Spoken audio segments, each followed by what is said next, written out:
नमस्कार दोस्तों, मैं वीरेंद्र राजपूत स्वागत करता हूं आपका अपने YouTube चैनल बीरू ट्यूटोरियल्स में।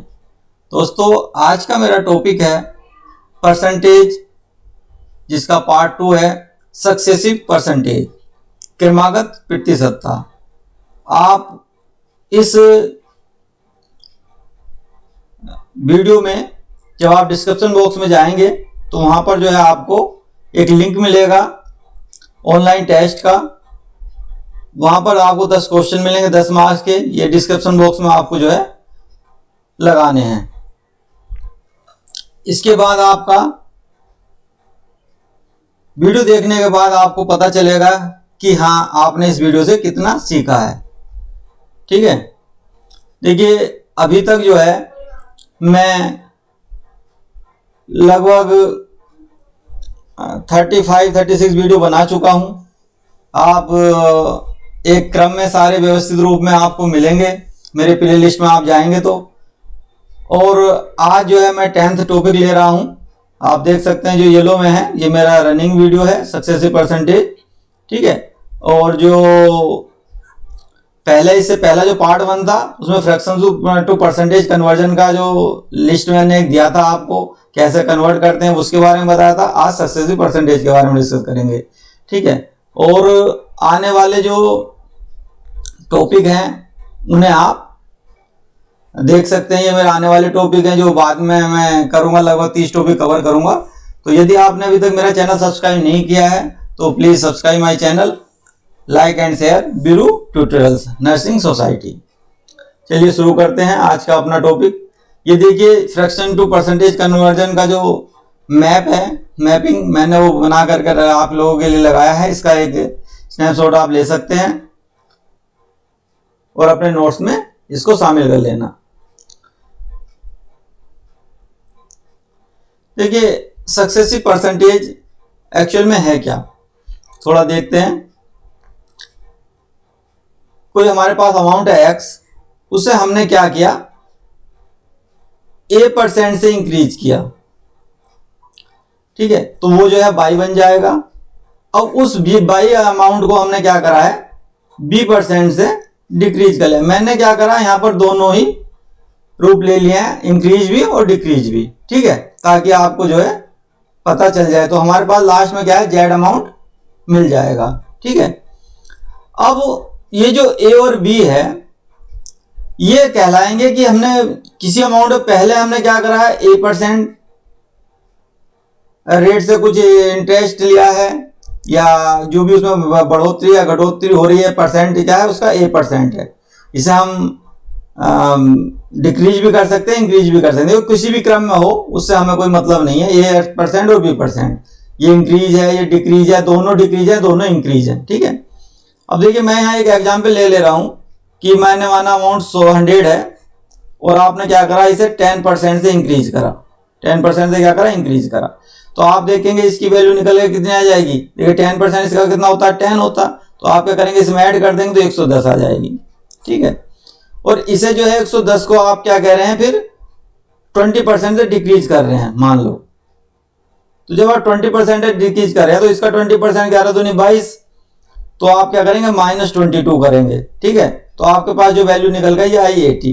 अब जो आप ध्यान से देखें तो ये जो 80 है, 88 है सॉरी, तो ये 100 माइनस कितना जा रहा है, 22। तो इसका मतलब मैं ये कह सकता हूं कि मेरे पास जो है, क्योंकि बेस मेरा 100 है, -22 रुपीज कम हुआ 100 में से। ठीक है, तो इसका मतलब बेस जो मेरा 100 है तो -22 कितना है, बेस 100 है। तो मैं इसे डायरेक्ट कह सकता था कि -22% का डिक्रीज है, -22% का डिक्रीज है। ठीक है, तो यहां से एक बात समझ में आई कि अगर जो मेरे पास 10% का इंक्रीज है किसी अमाउंट में और उसमें अगेन आगे 20% का डिक्रीज है, तो मैं उसे डायरेक्ट कह सकता हूं कि वो जो एज ए एवरेज उसका निकल का आया वो है -22 का डिक्रीज आया है। अब इसे हम डायरेक्ट कैसे करें, ये तो हो गया कि हम इस तरह से निकाल ले आपके सामने वाले किसी का। देखिए इसका एक रूल होता है, तो वो है पहला मेथड जो है वो होता है सक्सेसिव परसेंटेज रूल। क्या होता है, सक्सेसिव परसेंटेज रूल। इसमें जिसे हम ए बी रूल भी बोलते हैं, तो इसमें हम डायरेक्ट निकाल लेते हैं। जैसे सक्सेसिव परसेंटेज निकालना, हमारे पास क्या है, 2% है, मैंने बताया था, एक A% का इंक्रीज है, B% का डिक्रीज है। ठीक है, क्या है, A% का क्या है, इंक्रीज है, और B% का क्या है, डिक्रीज है। मैंने मान लिया, ये वैसे कुछ भी हो सकता। तो हम इस केस में इंक्रीज और डिक्रीज नहीं देखेंगे, हम सिर्फ अगर जो इंक्रीज है तो प्लस का साइन लेंगे और डिक्रीज है तो माइनस का साइन लेंगे। अब देखिए फार्मूला क्या बनता है, A plus B plus A गुणा बी अपॉन 100। ये आप लोगों ने पढ़ा भी होगा, वैसे ये कोई नई चीज नहीं है। ठीक है, तो अब जैसा हमारा ऊपर वाला केस था, उसमें हमारा क्या था, A क्या है, 10% का क्या है, इंक्रीज है, तो मैंने क्या लिया, प्लस 10 लिया।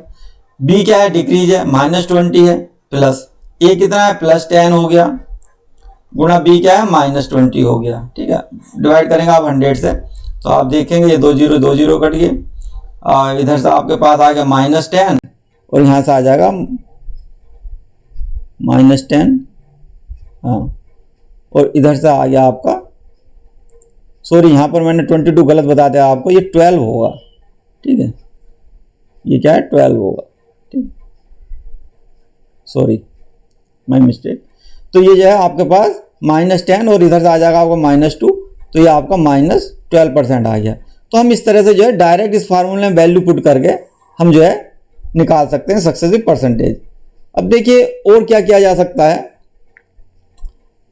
कुछ तो हम डायरेक्ट निकाल लेते हैं फार्मूले से। कभी कभी क्या है, इस फार्मूले की हमें कुछ और भी चीज़ें सरल लगेंगी, वो मैं आपको बताना चाहता हूँ। जैसे कि अभी मैंने आपसे जो एग्जाम्पल लिया था उसी को देखते हैं। 100 है, उसमें मैंने क्या करा, +10 का परसेंटेज का इंक्रीज किया है, तो मेरा ये 110 वैल्यू आगे निकल गए।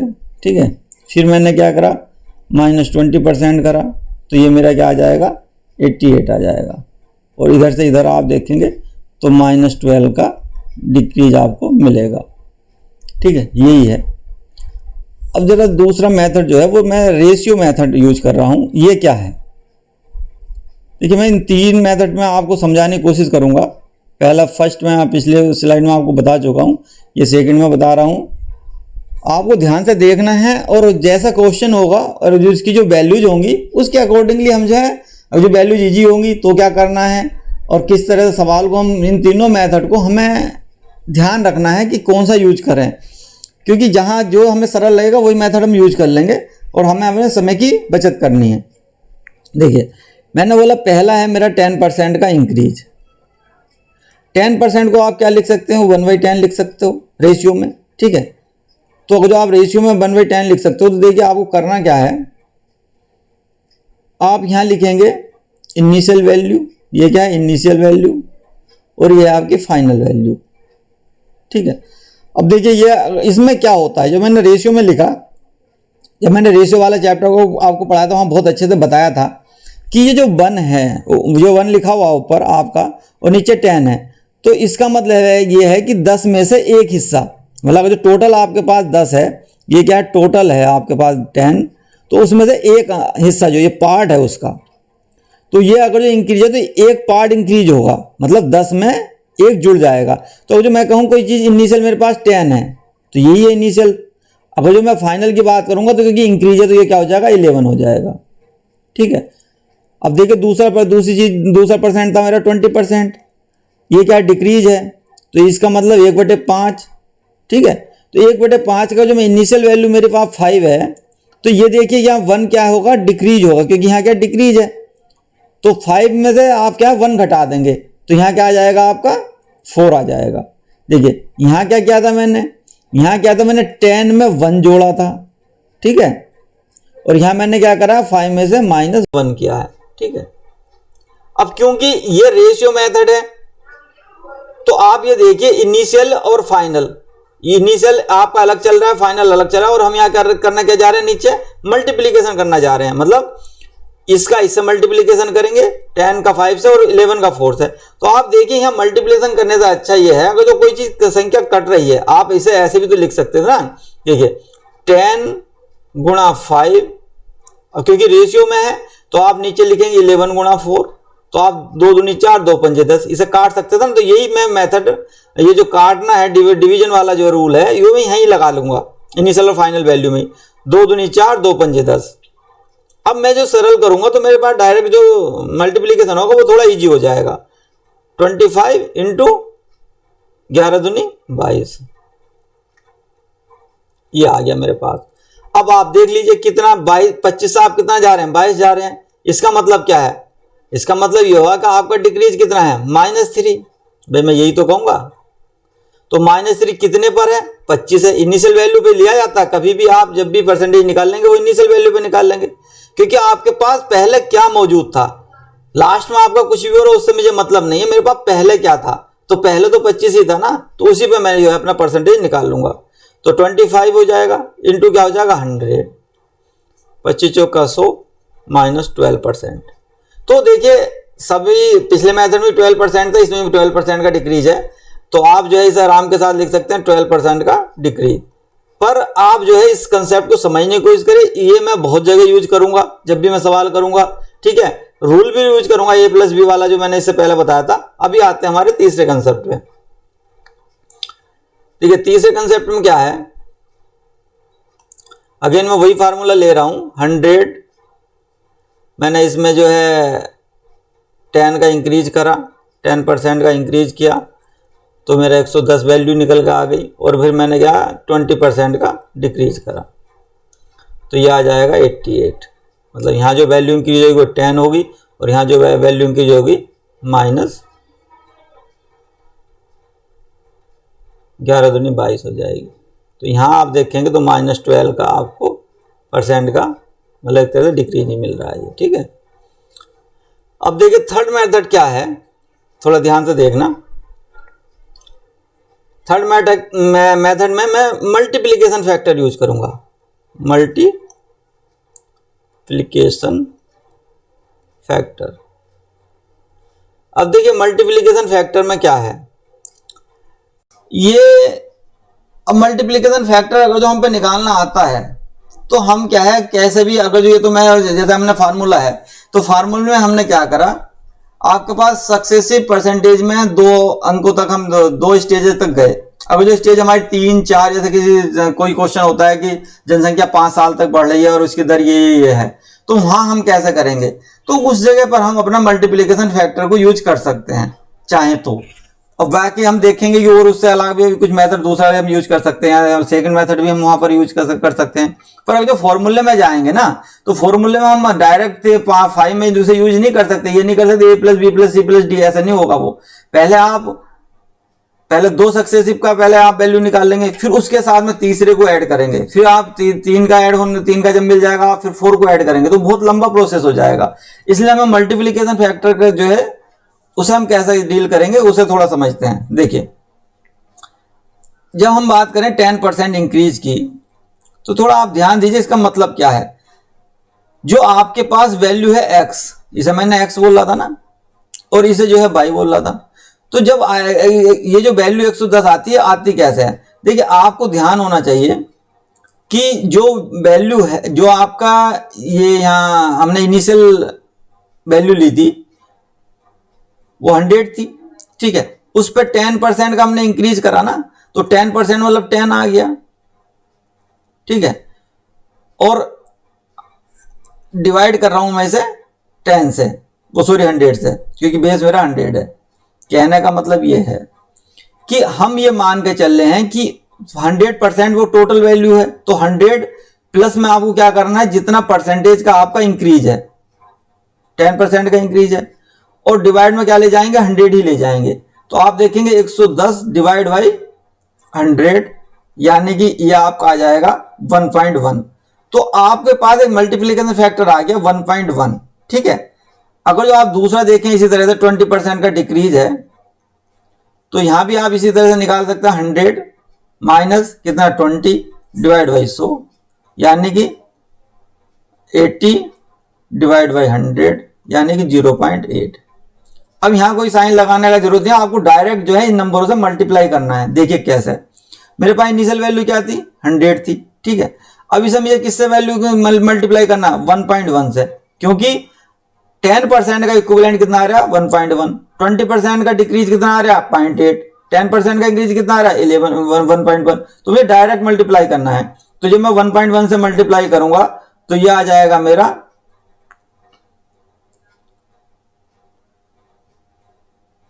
1.1 110, ठीक है, ये आपका 110 आ जाएगा। अगर जो मैं इसे अगला फैक्टर मेरा क्या 0.8 है, देखिए तो 0.8 से मल्टीप्लाई करूंगा तो ये 88 आ जाएगा। तो कुल मिलाकर के जो मैं इसमें परसेंटेज देखूं जो वैल्यू का डिक्रीज हो रहा तो कितना हो रहा है -12, या मैं इसे कह सकता हूं 12% का डिक्रीज। तो आप देख रहे होंगे कि मेरे तीनों मेथड, क्या है वो मल्टीप्लिकेशन मेथड हो, क्या है वो आपका एबी रूल हो, या मैंने आपको एक रेशियो मेथड बताया, हम तीनों से जो है अपने जो कंक्लूजन है वो एक ही मिला -12%, ठीक है, 12% का डिक्रीज। तो हम यही अप्रोच रखेंगे और ये कंसेप्ट जानना बहुत जरूरी था। थोड़ा टाइम भले से लगा होगा मुझे आपको समझाने में, और सारा का सारा परसेंटेज जहां पर भी हमें सक्सेसिव की जरूरत पड़ेगी, सभी की बहुत क्वेश्चन बनते हैं सक्सेसिव के, सभी में मैं इसी अप्रोच को यूज करूंगा, ठीक है। अब देखिए क्वेश्चन पे आ जाते हैं अपने। पहला क्वेश्चन है the price of sugar is increase by 20%, as a result a family has decrease its consumption by 30%, the expenditure of the family on sugar is decrease by कितना। क्या कह रहा है कि चीनी है, चीनी का प्राइस क्या कर रहा है, मूल्य जो है वो क्या हो रहा है इंक्रीज हो रहा है, कितना हो रहा है 20%, एज ए रिजल्ट जिसके कारण क्या होगा आपका फैमिली हैज डिक्रीज इस कंजप्शन, तो उसकी जो खपत है ना वो क्या करेगी, वो कम करेगी। जब चीनी का मूल्य बढ़ गया तो फैमिली ने क्या करा, कंजप्शन में कमी कर दी, थोड़ा कम खाना शुरू कर दिया। पहले 3 चम्मच ले रहे तो हो सकता है, चलो आप उन्होंने सोचा पहले 10 ले रहे तो अब 3 चम्मच ले लें, 3 चम्मच का डिक्रीज करना 7 लेने लगे। तो अब इस तरह के जो क्वेश्चन है उसमें आप देखेंगे ये जो एक्सपेंडिचर है जिसे हम बोल रहे खर्चा, जिसे आप बोलते हैं व्यय, तो जो एक्सपेंडिचर है उसका जो फॉर्मूला होगा वो आपका होगा प्राइस मल्टीप्लाई बाई कंजप्शन, या मैं इसे कह सकता हूं खर्चा मूल्य, जो भी उसका मूल्य था, गुणा कंजप्शन खपत, कितनी उसने खपत करी, ठीक है। अब देखिए प्राइस क्या कह रहा है, वो 20% क्या कर रहा है, इंक्रीज कर रहा है, और दूसरा क्या है फैक्टर 30% डिक्रीज कर रहा है, क्या कंजप्शन। अब मुझे क्या बताना एक्सपेंडिचर पे क्या इफेक्ट आएगा, तो देखिए यहां 20% का इंक्रीज है, उसके बाद अगर 30% का डिक्रीज है, कोई भी वैल्यू हो, यहां पर वैल्यू नहीं दी गई है। अब हम क्या है तो आप इसे 100 मान के डायरेक्ट कर सकते थे क्वेश्चन को, ठीक है, पर मैं यहां आपसे बताना चाह रहा हूं कि आप यहां पर एबी फार्मूला बहुत आराम के साथ लगा सकते हैं, क्योंकि सिंपल था, 2 वैल्यू आपके पास दी गई हैं और आपको पता है कि लास्ट में जो होता है वो ए बी अपॉन 100 होता, लास्ट का जो आप देखेंगे ए गुणा बी अपॉन 100 होता, तो मेरे पास 2 जीरो इससे कट जाएंगे। तो मेरे दिमाग में तुरंत आना चाहिए कि बहुत सिंपल है, ए बी रूल फॉलो करने में कोई दिक्कत नहीं है। तो मैं क्या करूंगा, जो मेरा सक्सेसिव परसेंटेज आएगा वो क्या होगा आपका एक्सपेंडिचर इंक्रीज, एक्सपेंडिचर परसेंटेज ही तो आएगा वो आपका जो निकालना था मुझे, क्योंकि उसने क्या पूछा expenditure of the family on the sugar is decrease by कितने % से वो डिक्रीज हुआ। अब देखिए अभी तो बाद में पता चलेगा, पहले देख लें इंक्रीज हो रहा है डिक्रीज हो रहा, ठीक है। अब देखिए ए प्लस बी वाला फॉर्मूला लगाइए आप, A plus B plus A B upon 100, तो ए आपका कितना 20, बी कितना 30 प्लस 20 गुणा सॉरी ये आपका माइनस में रहेगा क्योंकि डिक्रीज है, ठीक है, तो ये आपका -30 हो जाएगा अपॉन 100, तो ये आपका आ गया -10 और इधर से आपका निकल के आ जाएगा 3 2 नीचे -6, तो आपका -16% का डिक्रीज, क्योंकि 16 माइनस आ रहा है तो इसका मतलब मैं कह सकता हूं 16% का डिक्रीज है, ये आपका आंसर हो जाएगा, ठीक है। ये रहा option number C. Next question देखते हैं।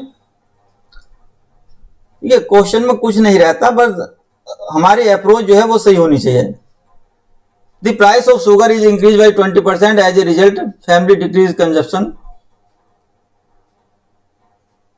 देखिए if the radius of a right circular cone is decreased by 50% at its side is increased by 50%, इस volume will be decreased by। अब देखिए सवाल जो है वो चेंज हो चुका है, मतलब यहां पर जो है हमारे पास आप देखेंगे, पहले मैं आपको बताऊं वॉल्यूम किसका, कोन का वॉल्यूम, का फॉर्मूला लिखिए आप पहले तो 1/3 पाई आर स्क्वायर एच। देखो यहाँ आर क्या है, 2 बार है, आर स्क्वायर है ना, और यहाँ एच है। तो मेरे पास ये 3 डायमेंशन की बात हो रही है, 3D में हम बात कर रहे हैं। अब वो क्या कह रहा है, उसका जो रेडियस है, मतलब आर जो है वो डिक्रीज हो रहा है कितने से, 50% से, ठीक है। और हाइट जो है वो हो रही है इंक्रीज 50% से इंक्रीज हो रही है, ठीक है। पर अगर जो मैं इस चीज को देखूं, जब फार्मूले में मेरे जो है आर स्क्वायर आ गया, तो आर का जो डिक्रीज है वो 2 बार होगा। आर का जो डिक्रीज होना है वो क्या होगा आपका, 2 बार होगा, क्योंकि हमें तो फॉर्मूले से, क्योंकि कौन का वॉल्यूम जो होता है वो 1/3 पाई आर स्क्वायर एच होता। तो ये जो सक्सेसिव जब हम लगा देंगे, जो इसने पूछा है वॉल्यूम विल बी डिक्रीज, तो डिक्रीज होगा या इंक्रीज होगा ये तो हमें पता नहीं। तो वॉल्यूम डिक्रीज मान लेते हैं, जो भी ये कह रहा है, जो डिक्रीज होगा तो वो तो बाद में देखेंगे। तो एक तरह से ये क्या है, सक्सेसिव परसेंटेज ही तो है। और सक्सेसिव परसेंटेज किसका है, आर आपका 2 बार है। तो यहां पर आपको जो है ना क्या करना पड़ेगा, 2 बार आर को लेना पड़ेगा। मेरा मतलब ये है कि आपका 50% डिक्रीज मल्टीप्लाई बाई 50% डिक्रीज और मल्टीप्लाई बाई 50% इंक्रीज, ये आपके 3 फैक्टर रहेंगे। मतलब यहां मेरे पास ए भी है, बी भी है और सी भी है, ठीक है। अब आपको यहां सवाल में देखिए आप, तो अब ये 3 हो गया। तो अब ये मेरे का जो मैं इसको केस में लगाता हूं, सक्सेसिव में लगा, ये ए बी फार्मूले में लगाता हूं, तो मुझे पहले किन्हीं 2 का लेना पड़ेगा, ए सी ले लूं या ए बी ले लूं, ठीक है। उसके बाद फिर जो वैल्यू आएगी उसके साथ में सी को ऐड करूं। पहले इन दोनों में फार्मूला लगाऊं, फिर इसकी वैल्यू आएगी उसके साथ में सी में लगाऊंगा। तो अगर जो आपको, चलो ये भी फार्मूला लेकर मैं इस सवाल को समझा देता हूं, ठीक है। उसके बाद देखेंगे अगले उसमें क्या कर सकते हैं हम। तो देखिए अब मैंने इसमें क्या, ये भी फार्मूला लिया। ये भी फार्मूला क्या कह रहा है, 50%। देखिए अब मैं क्या करूंगा, यहां पर 2 ही फैक्टर लूंगा। ये 50% इंक्रीज, सॉरी 50% डिक्रीज और 50% इंक्रीज लूंगा। मैं बी को अभी शामिल नहीं कर रहा हूं। क्यों नहीं शामिल कर रहा हूं, देखिए जब हम सवाल करते हैं हमारी एक अप्रोच बननी चाहिए। मैंने यहां क्या देखा, यहां इंक्रीज है, डिक्रीज है सॉरी, और यहां क्या है, इंक्रीज है। तो जब प्लस माइनस दोनों वैल्यू सेम है तो ए प्लस बी में क्या होगी, कैंसिल हो जाएंगी। देखिए कैसे, मेरा फार्मूला क्या है, फार्मूला तो यही है ना, A plus B plus A B upon 100, ठीक है। तो अब लगाइए आप इसमें 50, मैं लगा किस किस में रहा हूं, इसमें और इसमें, इन 2 में लगा रहा हूं। तो 50% का क्या है आपका डिक्रीज है, तो ये -50 हो गया, और इधर से क्या आ जाएगा आपका +50 आ जाएगा, ठीक है। फिर आपका क्या होगा, प्लस यहां आपका -50 गुणा 50 अपॉन 100 हो जाएगा, ठीक है। आप इसे काटेंगे, 0 से 0 काटेंगे, और यहाँ आपके ये आपस में कैंसिल हो जाएगा। तो जो वैल्यू निकल करके आएगी आपकी वो आ गई -25, ठीक है। अब ये जो -25 है ये क्या बन जाएगा आपका, ए बन जाएगा, और ये बी हम ये वाला ले लेंगे, ठीक है। ये आपका ए आ गया और ये आपका बी बन जाएगा उस समय पर अगले उसके लिए। तो अगेन जब हम निकाल लेंगे सक्सेसिव परसेंटेज, तो आपका क्या हो जाएगा, अब देखिए यहाँ डिक्रीज है, यहाँ भी डिक्रीज है, -50 हो रहा। तो आप लिखेंगे -50 -25 प्लस में -50 गुणा -25 डिवाइड बाय क्या हो जाएगा 100, ठीक है। अब देखिए माइनस माइनस तो प्लस हो गया, मैंने कैंसिल कर दिया इस तरह से, 0 से 0 काट दीजिए आप, और 5 दूनी 10 और 5 पंजे 25। तो आपका ये आ जाएगा -75 और प्लस में आपका आ जाएगा 25/2, यानी कि -75 और प्लस में 12.5, ठीक है। तो 1560 ये आ जाएगा आपका -62.5%, ठीक है। तो इस तरह से जो आपका वॉल्यूम में जो है डिक्रीज हुआ है, कितना हुआ है 62.5% का डिक्रीज हुआ आपका। तो ये आपका आंसर हुआ। तो देखिए हमने क्या करा, ए बी फार्मूला हमने 2 बार लगाया। यहां जो था ये वैल्यू क्या आपकी क्या थी, ए थी और ये थी सी, ठीक है। फिर हमारी जो फाइनल वैल्यू निकल गई उससे हमने क्या करा, ए ले लिया, ठीक है, और इसे हमने ए मान लिया, और ये हमारे पास बी पहले से ही था। तो इस तरह से जो है हम उसे कर पाएंगे। अब देखिए इसी सवाल को मैं और कैसे कर सकता था दूसरे ढंग से, वो देखते हैं। अब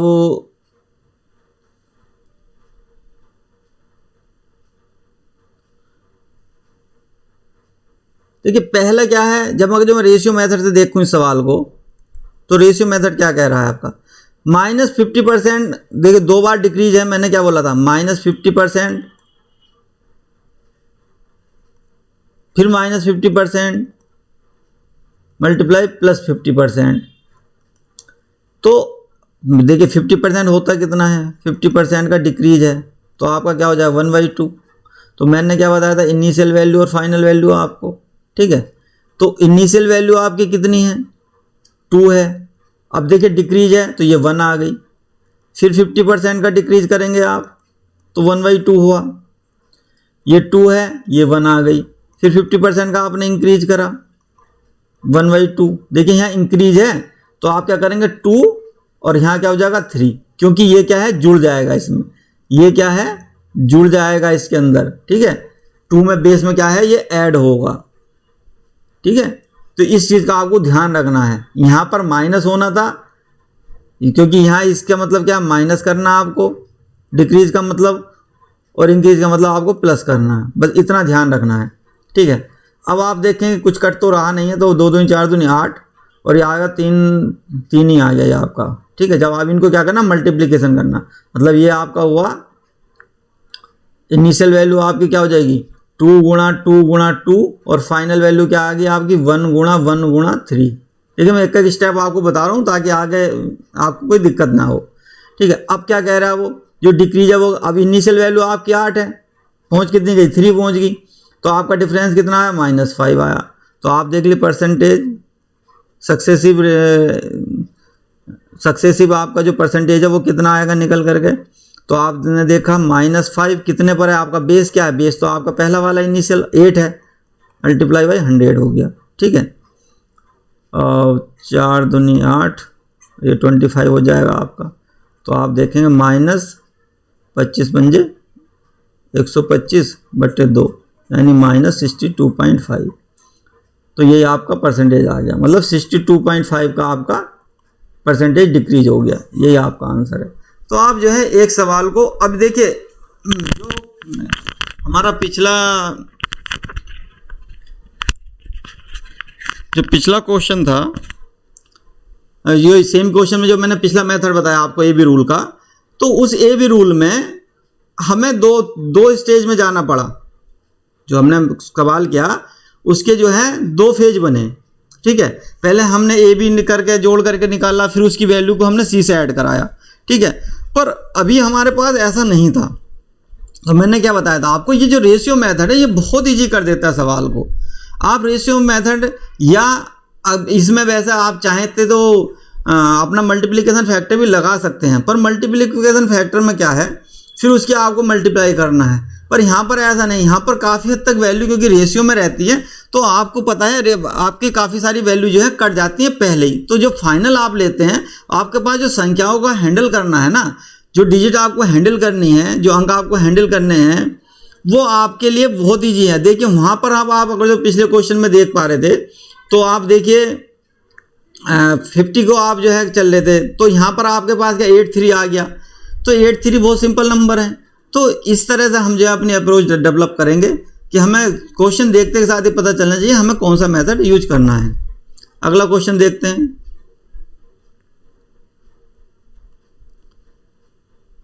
mister Amar spend 50% of his monthly income on house hold item and out of the remaining. देखिए ये जो क्वेश्चन है, इस क्वेश्चन में मैंने पिछले उसमें बतलाया था, जो पिछला वीडियो था, इस क्वेश्चन को मैंने लिया नहीं था वहाँ पर, ठीक है। सॉरी, इस क्वेश्चन को लिया था मैंने, पर आप लोगों को एक मेथड बता दिया था, पर दूसरे मैंने बोला दूसरे मेथड से मैं इसको कराऊंगा, पर क्योंकि मेरे पास पेन टैबलेट अभी नया है तो उतना मैं अभी इससे हैबिचुअल नहीं हुआ हूँ, तो कुछ दिक्कत आ गई थी, तो मुझे वो उस समय वीडियो को स्किप करना पड़ गया था, ठीक है। तो अभी मैं आपको वो मेथड बता रहा हूँ कि किस तरह से सवालों को करना है। देखिए हमें क्या है, जब हम रेशियो मेथड से करेंगे इस सवाल को भी, हम यहाँ क्या लेंगे रेशियो मेथड ही मैं यूज करूँगा। अब देखिए किस तरह से करना है सवाल को। 50% ऑफ इस मंथली इनकम, हमने माना उसकी जो मंथली इनकम है वो अगर जो 2 है, मान लो क्या है वो 2 है, जो किसके इक्विवेलेंट है, 100% के इक्विवेलेंट है, ठीक है। तो अगर जो मैंने 2 मानी तो 50% 1 हो गया और 50% 1 हो गया। क्या कह रहा है वो, 50%, ध्यान देना क्या कह रहा है, 50% अमर जो है 50% खर्च करता है किसमें, monthly income house hold item में। तो ये क्या है, उसका हाउस होल्ड आइटम है, जो घर के काम सामान है उनमें 50% क्या कर रहा है, वो खर्च कर दे रहा। इसका मतलब ये है अगर जो मैं 100% उसकी 2 है तो 1 कर ली हमने खर्च, और जो शेष बची वो 50% बचेगी, तो वो भी तो 1 ही होगी। समझ पा रहे नहीं आप, हाउस होल्ड पे उसने खर्च करा 50%, तो 50% बच गया। अब वो क्या कर रहा है, and out of the remaining he spend 25%, जो बचा हुआ है क्या है, शेष में से क्या कर रहा है, स्पेंड कर रहा है, किस पर स्पेंड कर रहा है, 25% ट्रेवलिंग पे, 30% एंटरटेनमेंट और 15% शॉपिंग पे। तो आप देखिए इस जो 1 पार्ट है यहाँ पर, अगर जो मैं इसे 100 मान लूँ, देखिए जैसे मैंने यहाँ 2 को 100 माना था, वैसे मैंने अभी इसे 1 को क्या करा, मैंने इसे 100 मान लिया, ठीक है। तो इसमें से वो क्या कह रहा है, 25% किस पे कर रहा है, वो ट्रेवलिंग पे। ट्रेवलिंग में कितना खर्च कर रहा है, 25% लिख लिया हमने। फिर कर रहा है इंटरटेनमेंट पे 30%, फिर कर रहा है 15% शॉपिंग पे। कितना करा, 15% शॉपिंग पे करा। तो ये जो बचेगा उसके पास शेष बचेगा। अब देखिए शेष निकालने के लिए कितना हम, जब हमें पता है 25, 30, 40, 55, 60, 70, तो उसके बाद शेष 30% ही तो बचा, ठीक है, बचेगा नहीं बचेगा।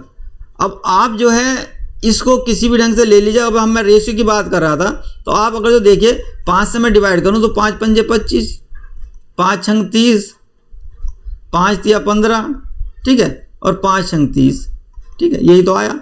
तो ये जो 6 है ये मेरे पास क्या कह रहा, उसके पास शेष जो अमाउंट है वो यही तो कह रहा है, रिमेनिंग अमाउंट जो है शेष, वो अमाउंट कितनी, 900, जो उसके पास सेविंग है। तो ये किसके इक्विवेलेंट है, ये शेष जो है उसकी सेविंग है, क्या है, उसकी सेविंग है। इससे उसने क्या करा है, बता रहा है कि 900 रुपये है। जब ये 900 रुपये है तो आप मुझे बताएंगे ये 1 की वैल्यू कितनी आ जाएगी आपकी, निकल गए यहाँ से। तो 1 की वैल्यू आपकी आ जाएगी 3 दूनी 6, 3 तिया 9, यानी 1 की वैल्यू आपकी 150 रुपये आ गई, ठीक है ना। जब आपके 150 रुपये आ गई तो आप ये बताइए यहाँ जो 1 की वैल्यू, ये वाली जो 1 की वैल्यू ये कितनी आएगी। देखिए ये जो 100 है ये 100% है ये 1। अब यहाँ मेरे पास जो 3 की वैल्यू आई है वो 150 आ गई। देखिए 30% जो है वो 300 है, यहाँ पर 30% जो है वो 300 है, यानी 6 की वैल्यू मेरे पास कितनी आ गई है, 150 रुपीज़ आ गई है, ठीक है। अगर जो मैं इन सबको जोड़ूं तो देखिए ये कितना रेशियो आएगा मेरे पास, ध्यान से देखिए भाई, मेरा ये 6 था, ये 6 था, मैं पेन चेंज कर ले रहा हूँ 1 मिनट। देखिए 5 + 6 + 3 + 6, 6 दूनी 12, 3 15, 5 20, ठीक है। तो जो टोटल वैल्यू है वो तो 20 होगी, 100 का जो रेशियो है वो 20 है, ठीक है। अब मेरे पास 20 किसके बराबर होगा, जब 1 की वैल्यू 150 है, 1 की वैल्यू कितनी है, 150 है, तो 20 की वैल्यू कितनी आ जाएगी आपकी, 150 गुणा 20, ठीक है, 15 दूनी 30, तो 3000 आ गई। तो आपकी वैल्यू 3, तो इसका मतलब ये जो 1 लिखा हुआ है इसकी वैल्यू क्या है, 3000 है। आप समझ रहे, ये जो 1 है यही तो 100% माना था हमने। ठीक है, अभी सवाल समझा रहा हूँ इसलिए आपको थोड़ा सा कठिन मेरे बतलाने में टाइम लग रहा है, पर ना आप जो है सवाल को बिल्कुल फूंक से उड़ाएंगे, समझे, इसमें कुछ दो राय नहीं है। ये 1 की वैल्यू कितनी निकल के आ गई आपकी, 3000 आ गई। आपको चाहिए क्या था, ये यहाँ 3000 है तो इसकी वैल्यू तो 3000 होगी। तो मेरा मतलब है ये जो 2 आया आपका निकल गए इस रेशियो की वैल्यू, क्योंकि 1/1 और 1 है तो यहाँ रेशियो आपका जब जोड़ेंगे तो 2 आ जाएगा, 1 + 1 कितना आ जाएगा, 2 आ जाएगा। ठीक है, तो 1 की वैल्यू 3000 है, तो इसकी 1 की वैल्यू 3000 ही तो है, तो मुझे 2 की निकालनी है। तो इसका मतलब क्या है, 1 की वैल्यू आपकी कितनी आई, 3000, 2 की वैल्यू कितनी आ जाएगी, 3000 गुणा 2, तो ये आपकी आ जाएगी 6000 रुपये। ये आपका आंसर है। ठीक है, ये आपका क्या है, आंसर है। देखिए अगला क्वेश्चन देखते हैं, ये भी अच्छा क्वेश्चन है। ये क्या कह रहा है, 40 question in a test consisting 80 question carrying 1 marks each. तो क्या हुआ, 80 क्वेश्चन है हमारे पास, मार्क्स एक है तो 80 मार्क्स का हो गया। Ankita answer 65% of the first 40 question, मतलब इसमें उसने क्या करा, 40-40 के 2 सेट बना दिए, कोई बात नहीं। और इसका 65% किसका, 40 क्वेश्चन का उसने आंसर किया, आंसर दिया उसने, ठीक है, आंसर दिया और क्या दिया, करेक्ट दिया। इतने क्वेश्चन का आंसर उसने 65% 40 क्वेश्चन का आंसर करेक्ट दिया। तो ये किसका वैल्यू निकले, देखिए यहां देखिए मेरे पास क्या है, 65% जो है, सॉरी 100% कितना है मेरे पास, 40। 100% क्या है, 40 क्वेश्चन है, तो 10% कितने हो जाएंगे मेरे पास, ध्यान से देखना, 4 क्वेश्चन हो जाएंगे। और अगर जो मैं कहूँ 60% तो मैं कहूँगा 24 क्वेश्चन हो जाएंगे। और अगर जो मैं कहूँ 5% तो आप इसका आधा नहीं कर सकते, 10 का आधा कर लो, तो 10 का आधा मतलब 2 क्वेश्चन हो जाएंगे। तो अगर जो मैं इन दोनों को जोड़ूं तो मेरे पास क्या आ जाएगा, 65%, तो इसकी वैल्यू कितनी निकल कर आ जाएगी, 24 और 2 26 क्वेश्चन हो गए, ठीक है। तो यहां मैं ये कह सकता हूँ 26 क्वेश्चन हो गए, या मैं ये कह सकता हूँ 26 मार्क्स हो गए उसके पास, मतलब उसने जो आंसर दिए करेक्ट, उसके पास 26 क्वेश्चन, मतलब आंसर उसने सही दिए तो उसके पास 26 मार्क्स हो गए। अब वो कह क्या रहा है आगे, what percent of the other 40 question does she needs to answer, मतलब दूसरे जो बचे हुए क्वेश्चन है उसका आंसर उसे किस तरह से देना है कि उसका जो स्कोर है वो 80% हो जाए, मतलब इन 40 क्वेश्चन का जो है किस तरह से आंसर देना है कि ओवरऑल जो स्कोर है उसका 80% हो जाए। अब बताइए 80 क्वेश्चन का 80% ऑफ 80 क्वेश्चन का आप निकालिए कितना बैठेगा आप, क्योंकि आप 8 to 64, आपको 64 क्वेश्चन सही करने पड़ेंगे, तो आपके 64 मार्क्स आ जाएंगे। और ये इक्विवेलेंट किसके हैं, 80% के हैं, ठीक है। तो अब आप देखिए 26 को मार्क्स तो वो ले चुकी है ना, तो 26 मतलब माइनस कर दो, ठीक है। तो 26 आप जब माइनस करेंगे, 60 में 20 गए 40, तो आपको 38 मार्क्स और चाहिएंगे उसे, ठीक है। अब 38 मार्क्स लेने के लिए उसे जो है ना, अब क्या करना पड़ेगा, यहां देखिए, अब उसके पास जो, मैं जरा पेन चेंज कर ले रहा हूं। अब ये देखिए कि 40 क्वेश्चन जो है उसके पास कुल हैं, पर वो जो मार्क्स लाने 80%, मतलब 64 मार्क्स लाने, 26 मार्क्स वो ले आई है, 38 मार्क्स वो लाने, तो इसका मतलब उसे 38 मार्क्स यहां चाहिएंगे। तो वो कैसे करेगी, इन 40 क्वेश्चन में से, या तो उसके पास टोटल मार्क्स कितने थे, 40 मार्क्स थे, टोटल मार्क्स जो है उसके पास, लाने कितने हैं उसे, लेकर के कितने आने हैं, 38 मार्क्स लेकर आने हैं। तो वही वो परसेंटेज पूछ रहा है कि what percent of the other 40, ठीक है। तो मतलब ये हुआ कि 38 में से 38 मार्क्स लाने, कितने में से लाने, 40 में से लाने।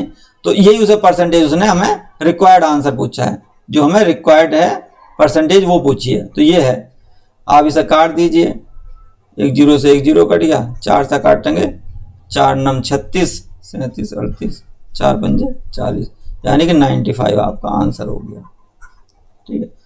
बहुत ईजी क्वेश्चन था, और समझने में थोड़ी सी, देखिए, एक candidate who score 30% fails by 10 marks, while another candidate who score 40% marks gets 15% more than minimum pass marks, that the minimum marks required to pass are। देखिए क्वेश्चन जो है वो क्या कह रहा है, एक कैंडिडेट है, सपोज करो उसका एक कैंडिडेट का हमने ये मान लिया, तो जो मिनिमम पासिंग मार्क्स हैं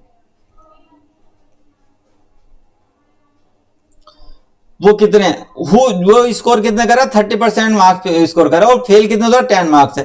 तो उसने क्या करा, 30% मार्क्स स्कोर करे, पर वो फेल कितने था, 10 मार्क्स है। तो मैं ये कह रहा हूं जो इसमें 10 मार्क्स और जोड़ दूं, देखिए 30% तो फेल हो रहा था, और 10 मार्क्स मैंने इसमें जोड़ दिए, ये क्या है, 10 मार्क्स मैंने इसमें जोड़ दिए, तो जो अब वो जो पास हो जाता, और जो 10 मार्क्स से फेल हो रहा था ना, तो उसने हमने 10 मार्क्स जब दे दिए तो वो पास हो जाएगा। इसका मतलब पासिंग मार्क्स जो मिनिमम पासिंग मार्क्स था वो यही तो हुए।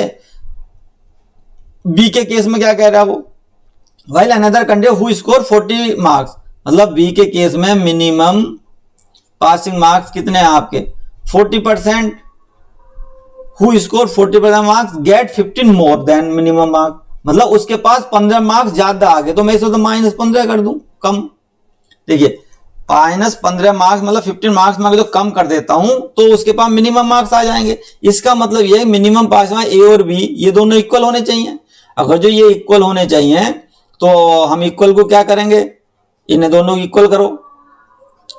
तो 30% प्लस 10 मार्क्स बराबर 40% माइनस 15 मार्क्स।